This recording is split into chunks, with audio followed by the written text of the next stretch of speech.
Today's webinar is titled Laser Plastic Welding 101, and we're going to be covering quite a few different factors, but materials, part design, and also a lot of the key factors that you need to consider for laser plastic welding. Really quickly, I just wanted to cover why you would want to learn from us on this webinar. So who are we? My name is Josh Brown. I've been in the laser plastic welding industry for about 15 years, along with Dax Hamilton, who also has been in the laser plastic welding industry for about 15 years.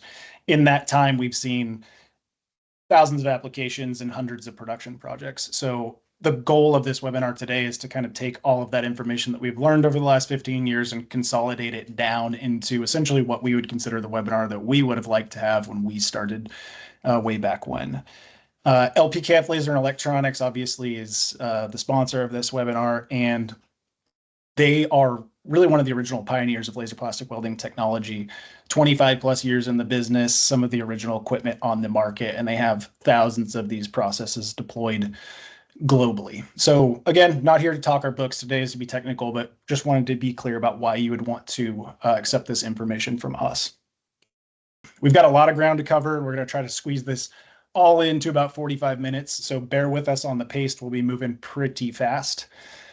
So the agenda today, we'll be covering, we'll be switching back and forth. Dax and I will be talking about different parts, different sections in this webinar. I'll be covering the project roadmap, which is essentially just an introduction to how a typical project would work. Advantages and disadvantages and why you'd want to choose laser plastic welding. We'll cover wavelengths and different laser sources that you can use for laser plastic welding, how process types and optics come into play. Materials and colors is a very important section. And so that'll be a little bit more of a deep dive. And then we'll move into the two main process overviews, which is what we call 1 micron and 2 micron. And if those don't make sense to you right now, they will by the end of the webinar. And then, of course, at the end, the whole goal of this is by no means to be a sales presentation in any way, but we do feel it's important to touch on just kind of what the end result would look like in terms of laser plastic welding in production. So we will touch on equipment very briefly towards the end before we take questions. So before we jump into the project roadmap, who's laser plastic welding for? Why would you want to be here? These are kind of the main industries that we see laser plastic welding typically deployed in. That being said, there's a lot of, as this market and as this industry of laser welding gets more mature, we're seeing a lot of other applications from outside of this as well, but these tend to be kind of the three main industries that laser plastic welding is typically adopted in. So we have automotive, medical, consumer, and then, like I said, some other kind of smorgasbord of industries that we'll see popping up here and there, but these are the big ones. So if you are in these fields, then this webinar is definitely for you. We're not going to be touching necessarily on all these applications specifically, but if you do have questions or you do think that one of these is a good fit for your project or projects, by all means, don't hesitate to reach out. Okay, so obviously you're all here for the technical portion of the webinar. You want to know how laser plastic welding works, and we're absolutely going to get to that. That being said, we have found that it's really important to understand kind of what this cadence looks like from either having a project or not having a project. But when you do decide to start down this journey, there are certain milestones and steps that it's really important to take. And I've seen production or projects go really well if they follow these steps, and I've also seen them go really poorly if some of these are skipped. So again, don't feel like you have to take notes on this. This will come out after the webinar when you get the slides. But these are rough milestones that you should be paying attention to if you do decide to kick off a project with any laser welding company, whether it's LPKF or not. There's kind of three main phases that we break this up to: the design phase, prototypes and development, where we're proving concept for you, and then of course the production phase and moving this thing into reality. So really quickly touching on this kickoff phase, this is a pretty important phase. We'll get into the critical information that you should be passing along. But the idea is, I would say, I've never seen a project go poorly from getting kicked off too early. So if you even have an inkling that laser plastic welding could be used for your project, I would encourage you to reach out to an expert as soon as possible. It's a great way to save a lot of time. We will cover a lot of information in this webinar to hopefully put you on the right footing, but every application is different. There's rules, there's guidelines that get broken sometimes, and it's very much application dependent. So the earlier you can engage an expert, the better. But this is what those processes typically look like. There's going to be a kickoff, kind of a data transfer. That information will get consumed by our team and then represented back to you as essentially a feasibility report. Is your project good or bad for laser plastic welding? And then, of course, proving concept. There's going to be trials, samples involved, making sure that what we think can happen can actually happen in reality, and that's done in the lab with prototypes and development. So what's the trial scope? Build and design of tools, receiving parts from you, and then actually welding those in the lab. One thing to note too is there's this optional kind of step here, and that is the idea of bridging from the lab into production. Oftentimes, especially in the medical industry where there can be very lengthy certification requirements, you're not ready to move directly into production. So if there's kind of a requirement for small batch production or some contract manufacturing, that is an available step to kind of bridge you into production. And then, of course, from there, production scoping, equipment quotes, the manufacturing of the equipment itself, and then the installation service and support. So that's a typical lifestyle. No project ever goes exactly in this order. But roughly, if you're not hitting some of these steps, at least most of the time, you should be a little bit leery of how your project is progressing. These are the key pieces of information that will help us essentially help you better. The more information you can provide, the better. We never expect you're going to have all of this, but like I said, the more the better. All right, enough of that. Let's jump into the advantages and disadvantages. Essentially, why would you even choose laser plastic welding in the first place? There are plenty of other bond methods out there. Why does laser plastic welding stand apart? So these are the main reasons, really across all industries, that we see customers adopting laser plastic welding. Particulate-free nature of laser plastic welding, we primarily see this in the medical industry, but there's been a big push in automotive as well for clean bonds, whether that's fluidic devices, this particulate-free nature where you're not getting debris and dust kicked off from welds can be really important, especially when you start dealing with medical devices. But like I mentioned, we're seeing it in automotive as well. Laser plastic welding produce very strong bonds. I have a separate slide on this in a minute, so I'll touch on this then. There's very minimal part stress with laser welding. Where we can very precisely control where the laser energy goes. There's not typically a lot of force need to be applied to the part. So if you do have sensitive parts, laser plastic welding can be an excellent bonding method for your application. Precision, this often plays into very small parts or just parts that require high repeatability. Laser plastic welding is excellent at high volume automation and handling very small parts or very precise welds.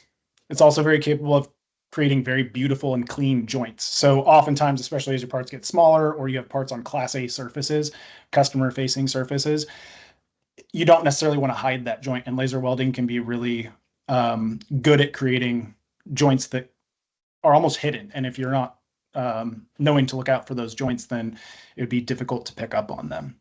And then finally, no consumables. So obviously there's not going to be any adhesives or gluing involved. And although laser plastic welding can tend to be a little bit more expensive up front, over time, it can be a very cheap way to manufacture your product over longer periods of time. The one I did want to touch on a little bit further was the weld strength. So laser plastic welding can create very strong bonds, and even with very small weld seams. So strong bonds on small parts or strong bonds on large parts. We've seen some extremely high pressures come out of laser plastic welded parts. Only hot plate and hot gas welding can typically beat this out in terms of strength. So you can see laser welding tends to get about 90% of the strength of the parent material in unfilled plastics. There is a caveat to that. And this is usually typically geared towards the automotive industry. When you do start introducing glass-filled plastics, you will see a slight reduction in that strength. But overall, laser plastic welding does tend to create very strong bonds and typically stronger than a lot of other joining methods. So that's why you would want to choose laser welding.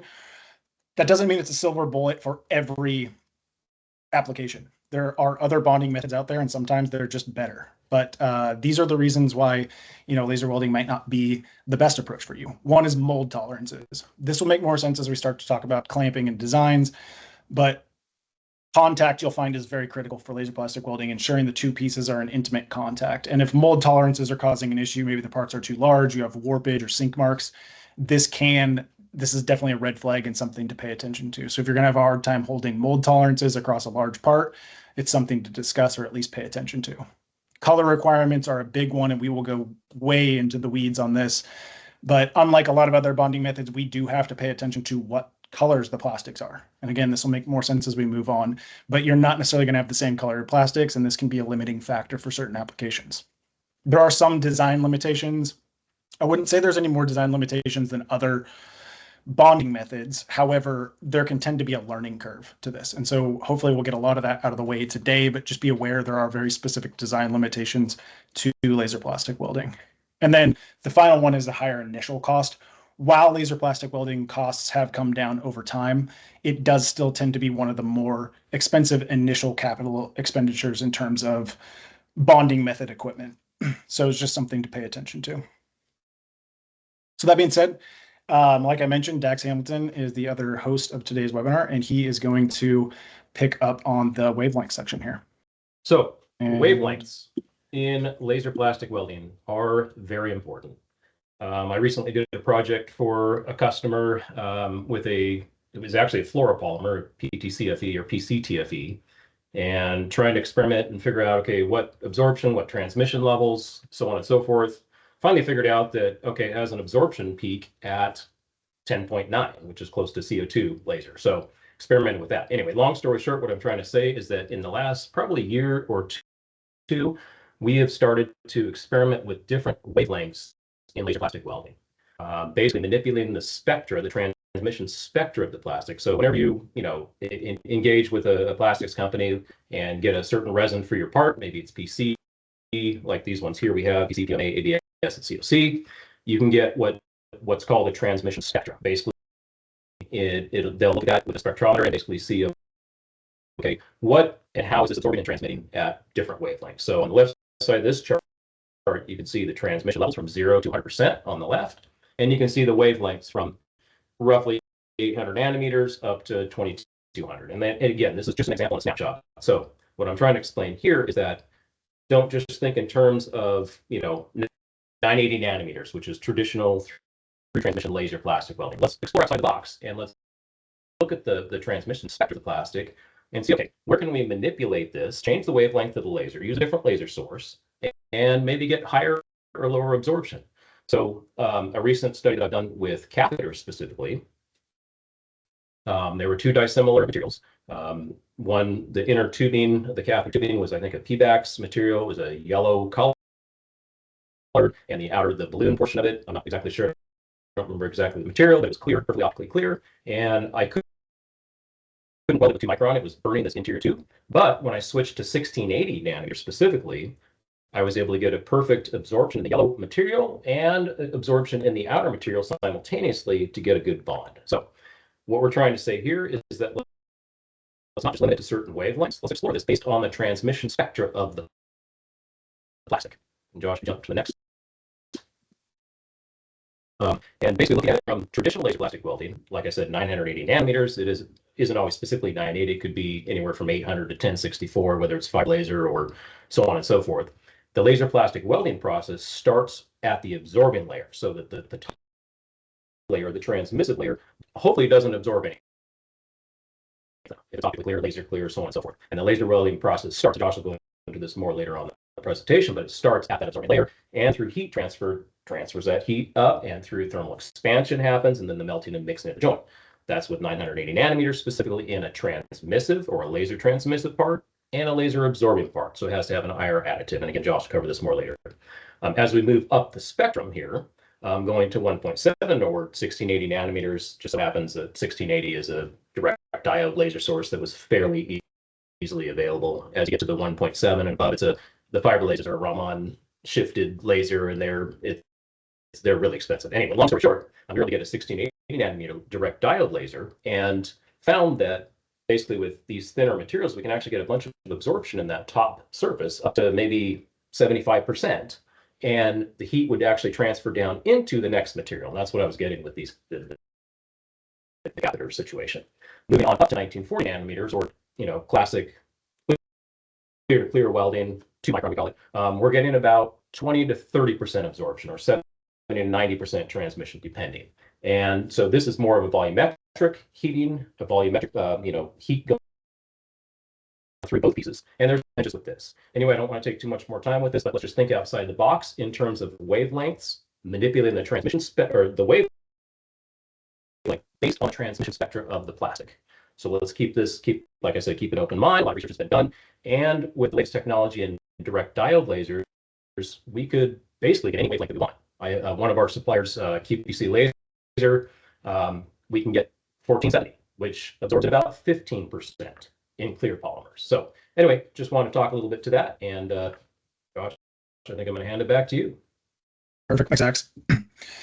So from there, we're going to talk about process types and optics. So this is really just how do we get the laser energy to the joint. So Dax was explaining what the laser energy is. Now, how do we actually take that laser energy and get it to the joint? And there's a lot of different ways to do that to heat plastics.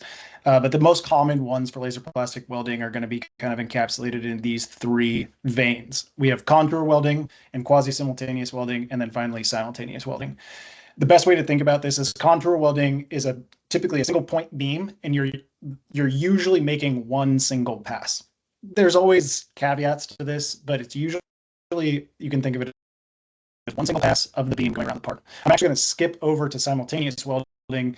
This is using typically diffractive optics and waveguides and other types of abilities to bring the beam into a part. But the idea is you're flashing the entire joint with laser energy all at once. And the benefit to this is it can be very fast, but it can also, due to the fixed optical setup, it's kind of dedicated from one tool to one part. So it's typically very inflexible and it can be quite a bit more expensive.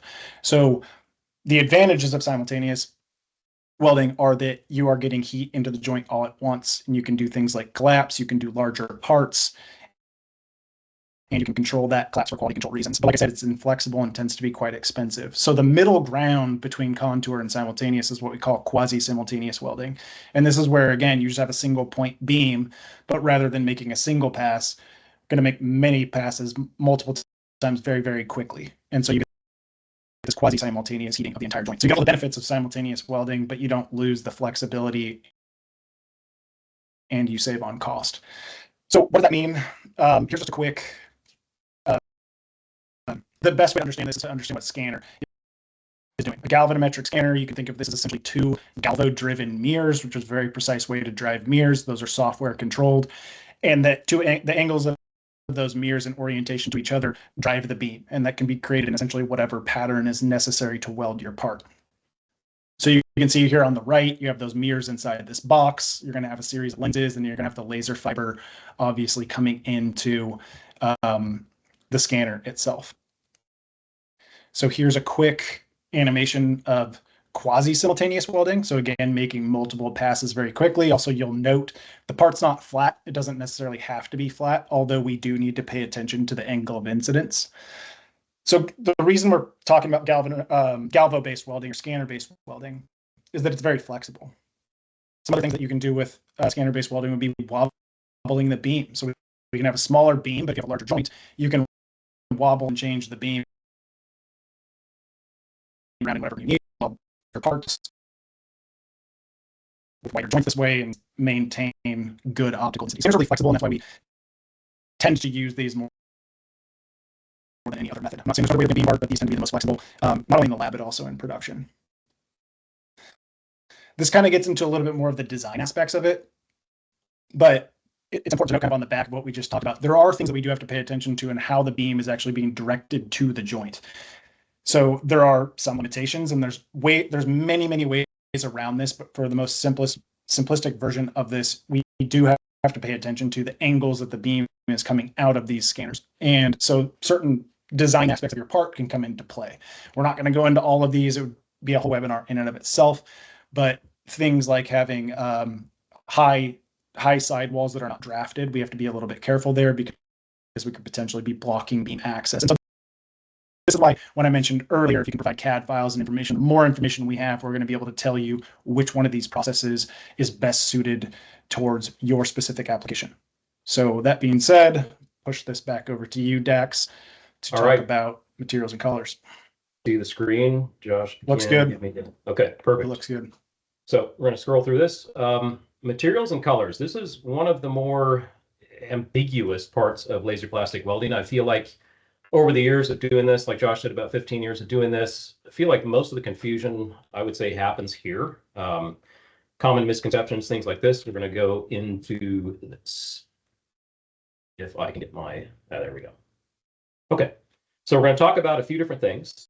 As far as the materials go, maybe it's dicellular materials, maybe it's the same like thermal polymers. We're going to look at 4 criteria. chemical compatibility, thermal compatibility, optical compatibility, and then color, spills, and additives last. This chart here, probably some of you have seen it. It's started to spin out for quite a while. And this is showing the different thermoplastics that, at least under LPF's experience, we have welded, and these are known good combinations. So again, rule of thumb, like polymers, weld themselves typically perfectly with reason. Okay, like I said, in their natural state, if they are naturally laser transparent, if you want to call it that, or absorbent. Here you can see, okay, obviously some dissimilar polymers weld. Let's take, for example, a PC and a PMMA. Okay, perfect.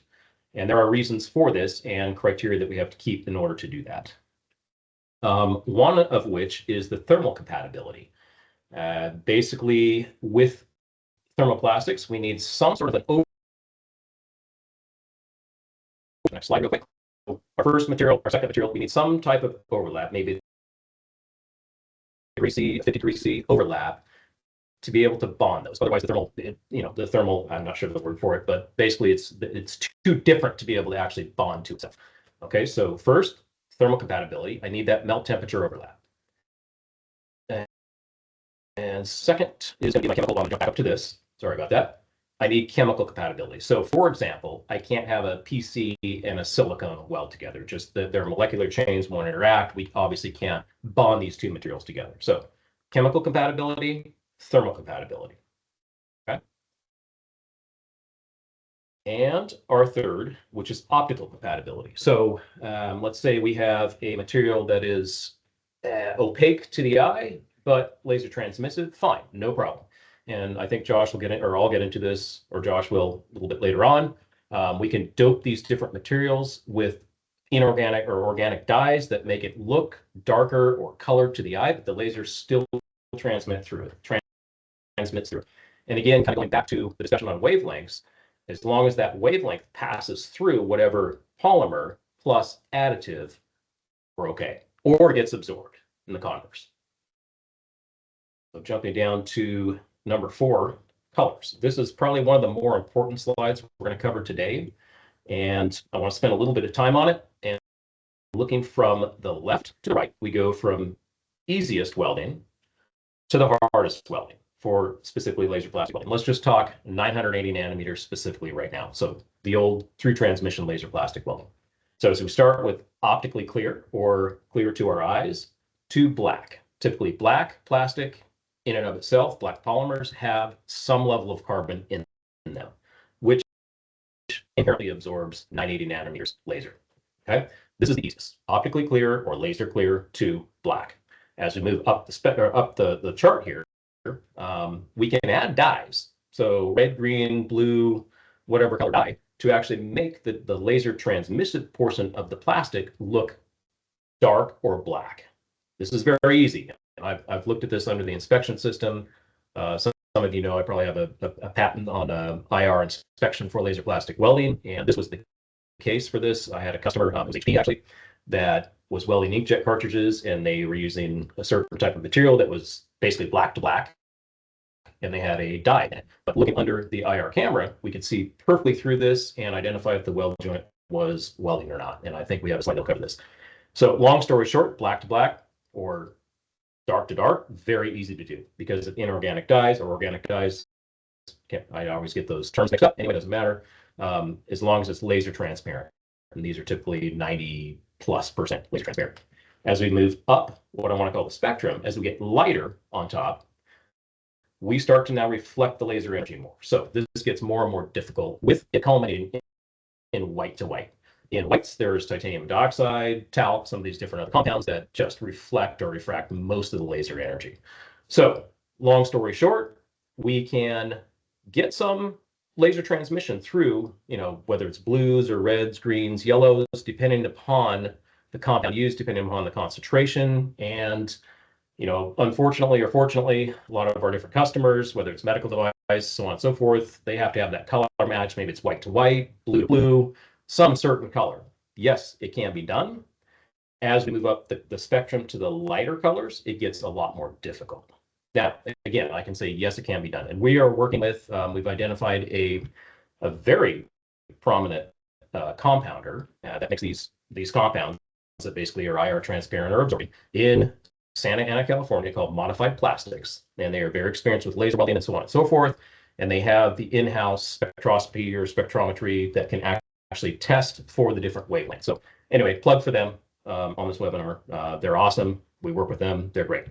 But again, coming back to the chart, so we can actually look at the absorbing side. Now we can move lighter and lighter as well. So let's just take the clear to white example that we have second from the right hand side.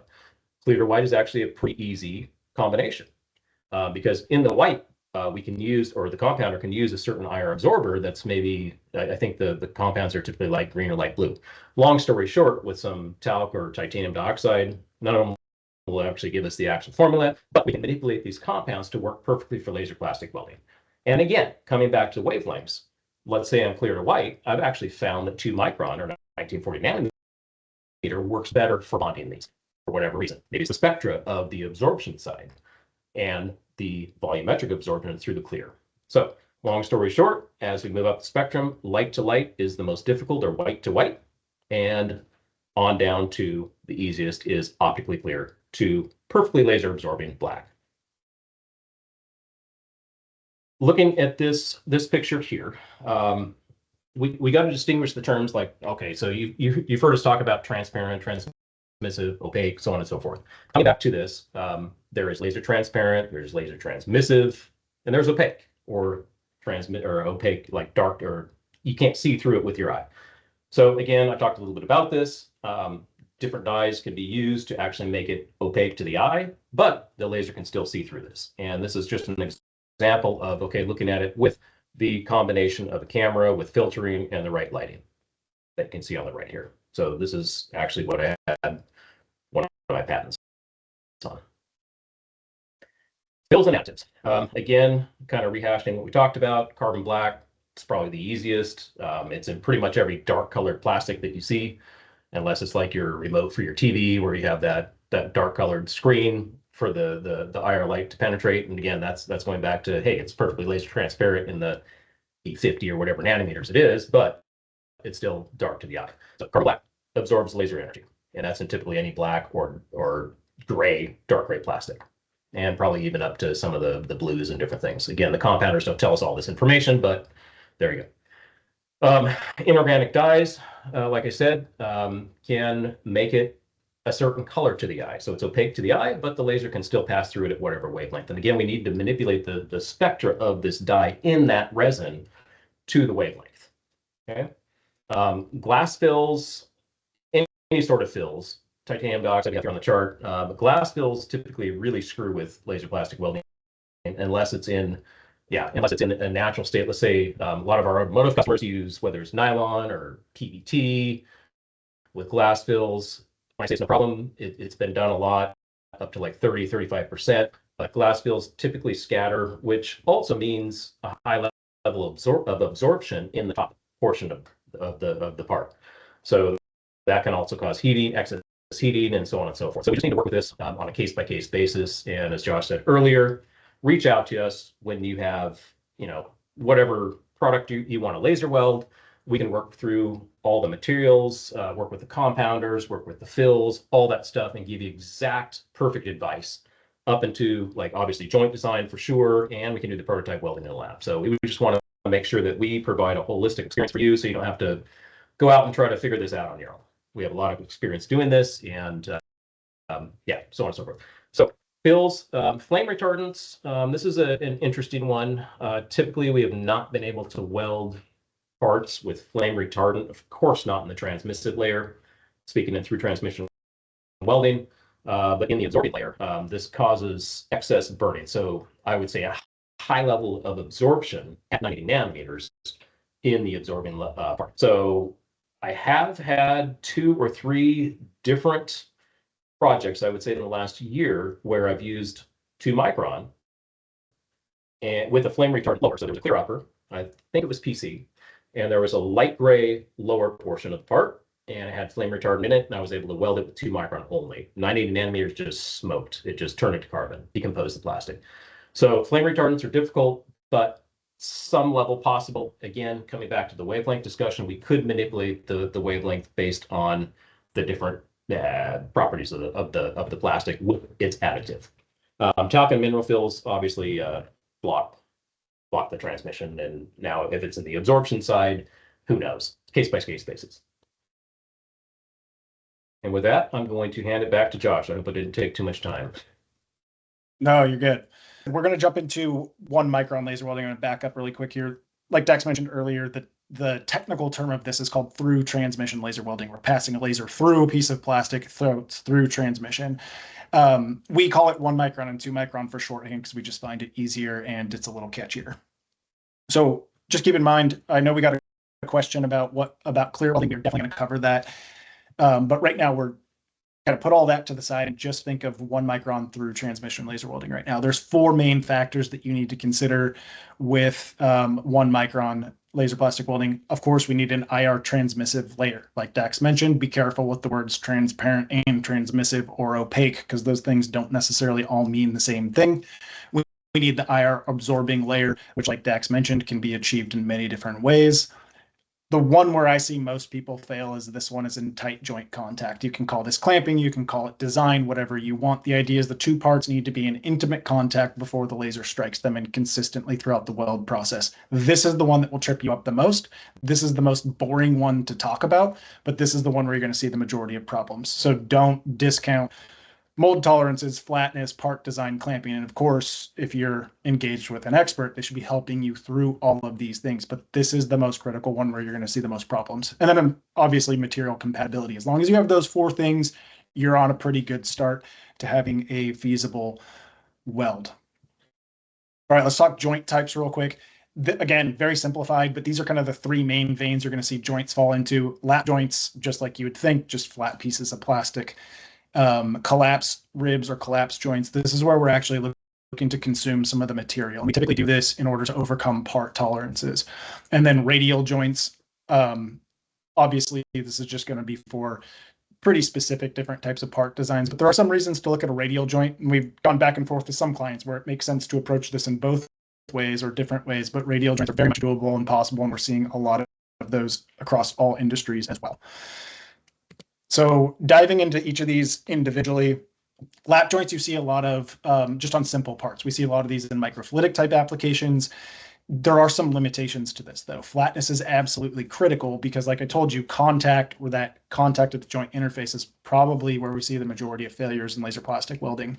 And so it's really important that we can get that contact at the joint interface. The problem is if you have your entire surface of the part in contact, whether you have sink marks or flatness issues with your mold, the larger that part gets, the more those tolerances get out of control, and you might not be getting that good contact right where you need it. So lap joints are great. There's nothing wrong with them.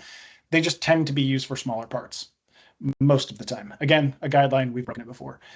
Where we can deviate on that a little bit is with these kind of pseudo rib lap joints, where the intention isn't to really collapse or consume the joint. It's just to pull the joint material up off of the rest of the flatness enough where all of the clamp contact is going to be forcing the parts together only at the joint interface. And so you see this a lot in microfluidic part designs typically. And these ribs can be very, very short, 0.25 millimeters, 0.5 millimeters, things like that. One of the most common is going to be these collapse joints. You're going to probably see this a lot. Again, the primary reason for introducing a collapse joint is to overcome part tolerances. So if you do have larger parts or even parts that aren't molded that well or have flatness issues, we're probably going to encourage you to this because it's just a more robust joining design than you would see with a lap joint. So we don't have specifics. Usually these weld ribs, a couple things to note on them. Unlike ultrasonic welding, they're flat on top. You're not going to have a peat. It's not an energy director per se, but it acts very similar, but they're flat on top to accept the laser energy evenly across the whole part. Every part's different. This is just one example of a collapse joint. These can look a lot of different ways, but this is kind of the typical way this looks. Those weld ribs are typically going to be somewhere between 0.5 millimeter and a max of maybe 3 millimeters. Kind of that's the rough bound. I'd say most of the time it's somewhere between 1 millimeter and 2 millimeters. Really depends on your part requirements, strengths, what you need out of burst pressures or leak pressures, etc. Some other benefits of this is we can very precisely control that collapse. And so it's really good for quality assurance and ensuring that you're getting consistent welds. That can all be handled during the process with software. And it can potentially increase strength because it can kind of force a little bit more mixing of the materials. So this is a very common joint. You're going to see a lot of these. A lot of times we'll probably push you towards this if it is possible within your design. And then, of course, radial welds. Just a couple of notes on this. They don't have to be circular. As you can see up here, as long as you have some rounded corners to these things, the whole idea is we're just bringing the energy in from the side. And you might want to do this for a myriad of reasons. One of them being, if you don't necessarily want to bring the beam down through a huge thick bulk of plastic, so it's easier to bring it in from the side. There's a myriad of reasons that you would want to do this, but the idea is that it is possible. One thing to watch out for is clamping in this regard. We still need that intimate contact. This is just one version of this design. You can see we have a tapered interference fit on this. We might apply some force to it just to ensure that they're seated well together. As you start to go away from more circular designs, you do have to be careful because these corners are going to want to fight each other and you can see gaps there. They're all doable. Just keep in mind the further you remove yourself from a more circular joint, you have to really pay attention to that contact issue and clamping. How we would get a beam to these joints, there's quite a few different ways to do this. One, we can just have a fixed beam pointing down on the part. We can rotate the part. We can also use mirrors where we drive the beam with a galvanometric scanner out of the mirror and the mirror redirects it back into the part. Or there are options for keeping the part static and having mechanically driving the beam around the part. All of these are perfectly acceptable. There's not one that's necessarily better than the other. It's just very situational. So this is why it can be helpful to engage earlier and make sure we're keeping production in mind as we go into the lab, so we're taking the right process into the lab to prove concept. All right, if we're not looking at radial joints, these are some common types of clamp tools, glass or acrylic. I have essentially kind of why they're there, and then in red, I have some things just to watch out for. So definitely have to watch out for off-gassing your debris. Both glass and acrylic, they're pretty robust materials. They are wear materials. So you do have to keep them clean, and they will eventually need to be replaced. It very much depends on your environment and the parts that you're welding, but it's something to look out for. We can also just land metal on the part on the outside. The only disadvantage to this is it can cause uneven stress because you're not getting even clamp force across the whole part. So a way to solve that is to move to something more like a hybrid tool like you see here on the right, where we're still landing metal on the part, but we leave this kind of racetrack. And this can have the advantage that it's less, it's more maintenance friendly. You can also put positive air pressure in there and keep your upper surfaces cool. Like Dax said, great for glass filled materials that tend to heat up on the surface. But kind of the ultimate tool that would essentially replace that hybrid system is this the dual clamp device of the DCD design. And this is all metal. There's no glass and acrylic involved, so it's very maintenance friendly, very durable. It'll pretty much last the life of your machine or your product line. But that being said, you're still going to get that consistent contact. We want to get contact as close as we possibly can to the weld joint. And by removing the glass and acrylic, it's just a little bit more robust in production. Josh, can I jump in here? Yeah, Sorry. I mean, yep, I know what you're covering. 2 seconds, sorry.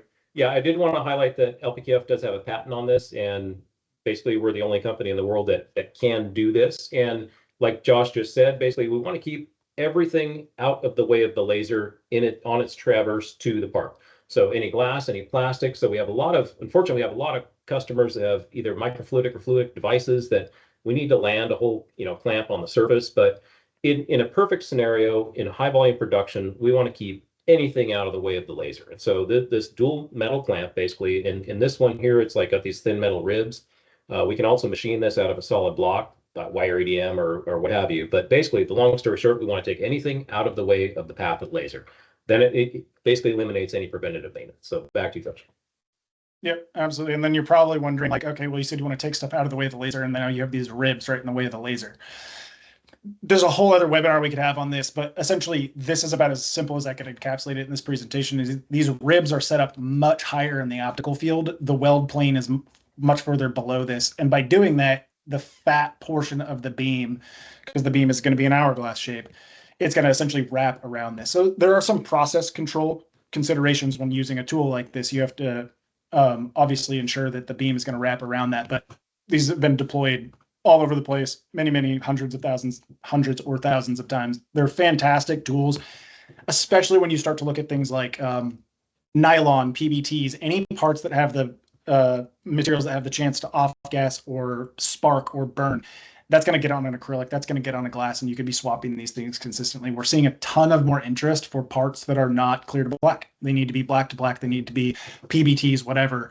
And any debris, any burning, you're going to be swapping tools like crazy, and it can make a maintenance nightmare. So this is really an excellent way to make your product more robust moving into production.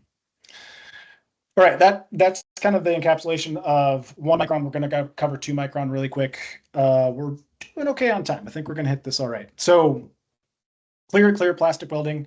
Like we said, we call this 2 micron just because we like the shorthand. It's a little bit easier.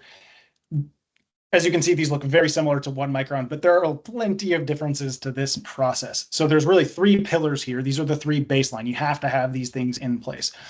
One, you need the IR transmissive.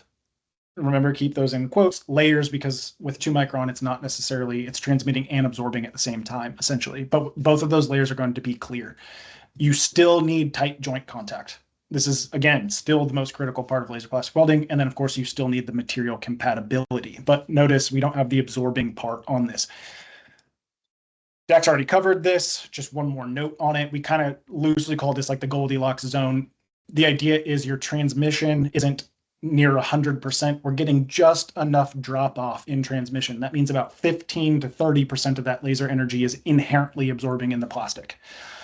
That 15 to 30% energy is what we are using to weld the parts.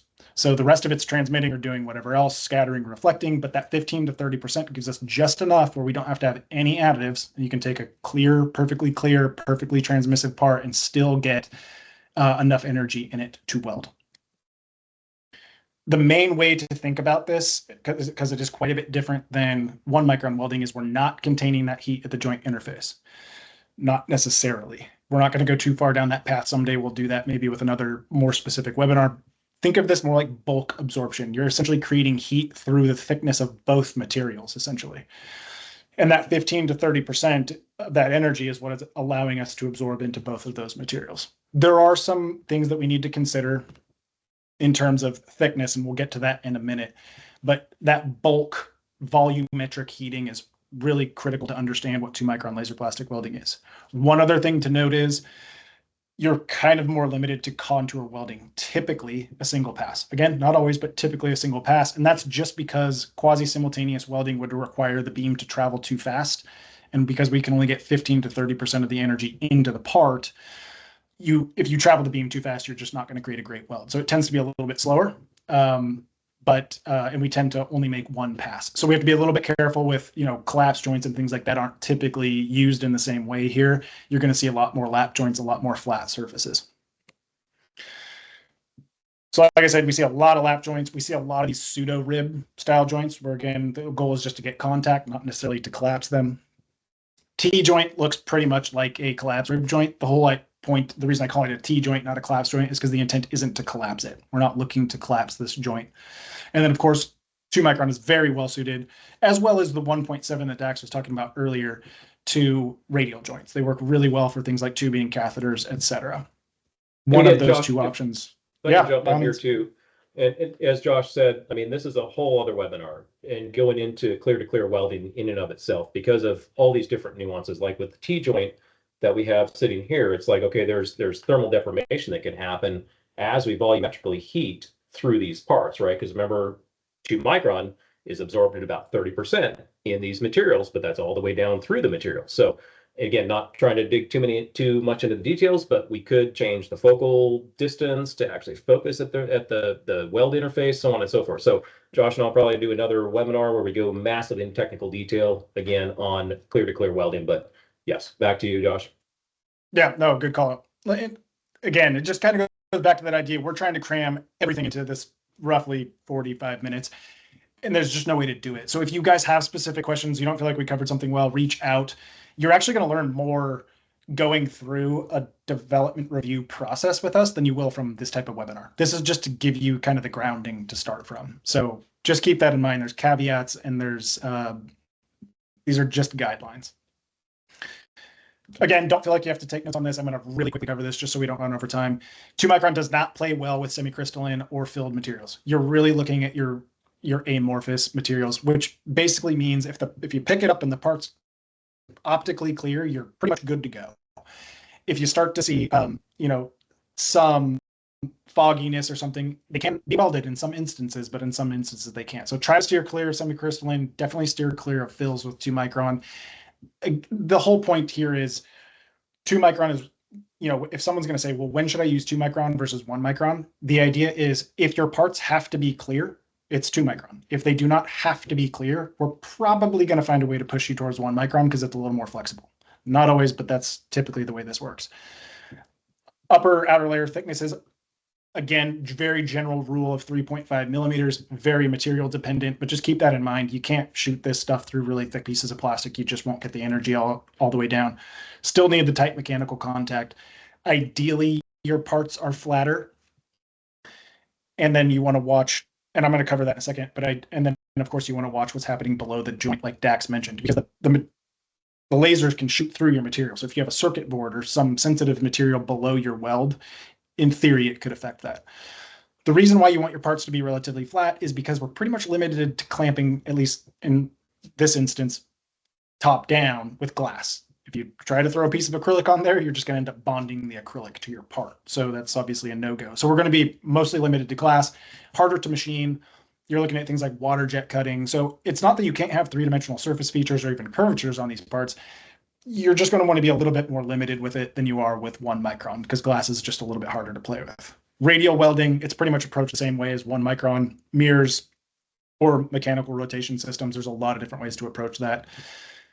And then just one last note, because of that volumetric heating through the 2 pieces of plastic, if you leave the plastic uncontained, which we could do this, we could land clamps on the inside and the outside of this joint and racetrack like we did with that hybrid tool, but you're going to be heating the plastic and it's going to have some expansion in it. And so that expansion, it could theoretically cool, and it could cool with kind of like this blistering effect. That may or may not be a problem for you. It's just something to note. So oftentimes, from a contact perspective and from an aesthetic perspective, we do want to try to land something to contain that expansion on top of the part. Usually that's glass, not always.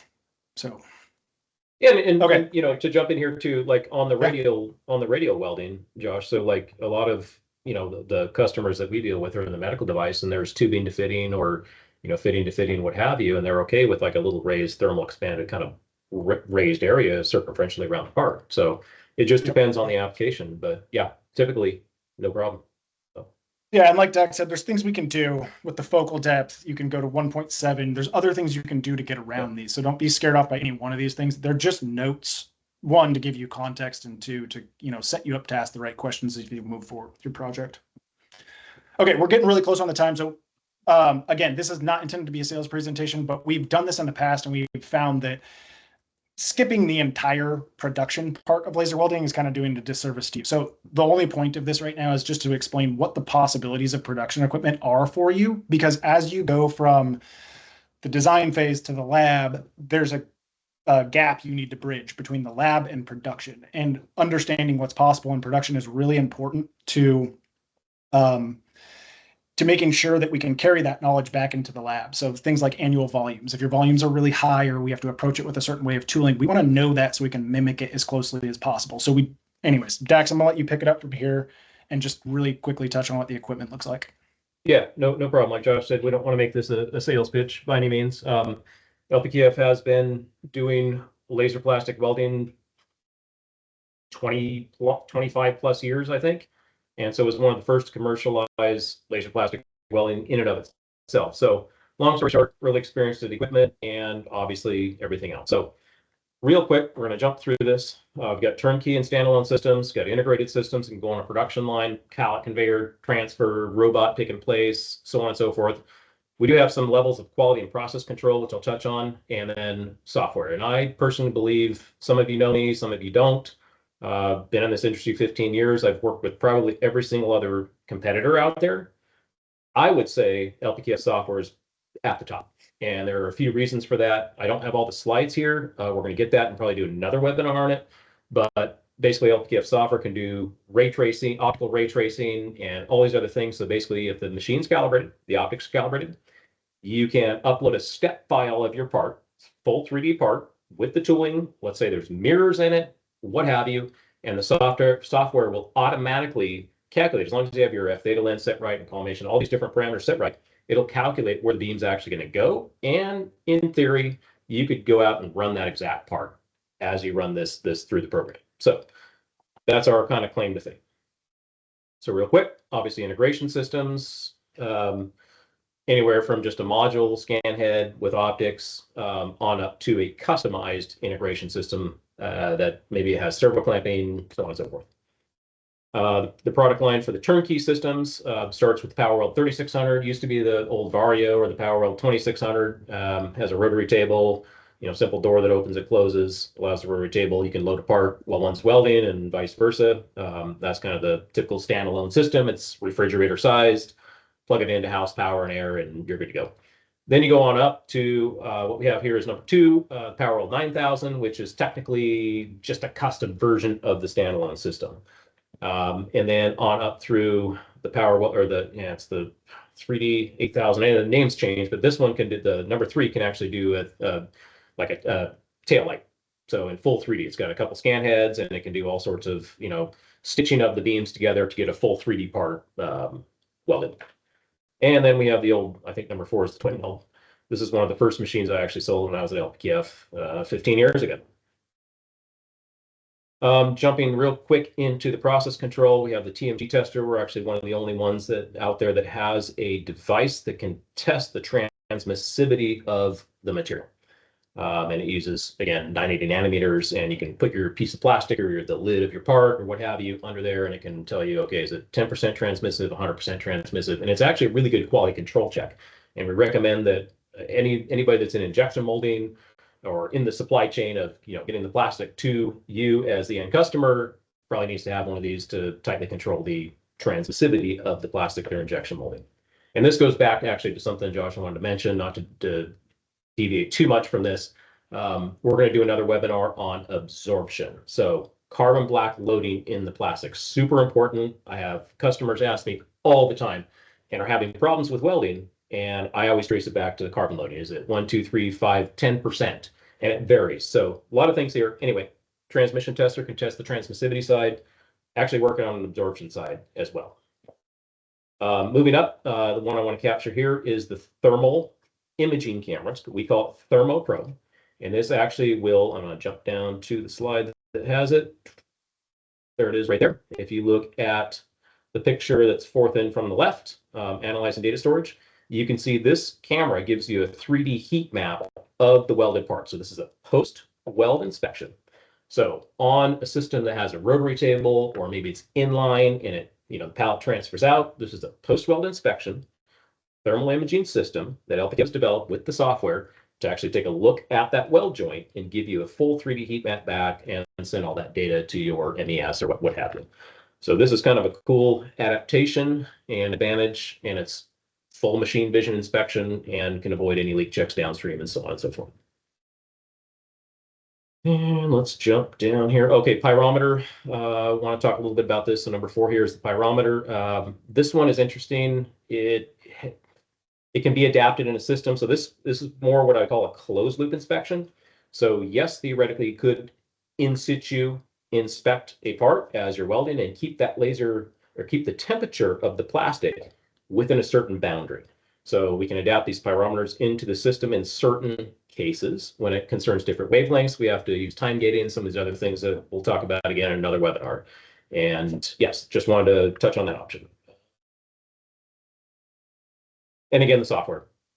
Software speaks for itself. We'll do another kind of webinar and write up on this. And that's it. Back to you, Josh, to wrap it up. Thanks, everyone. We appreciate it. The last one, we'll be doing more of these, so keep your eyes peeled for that. Appreciate your time. Really appreciate it all the time.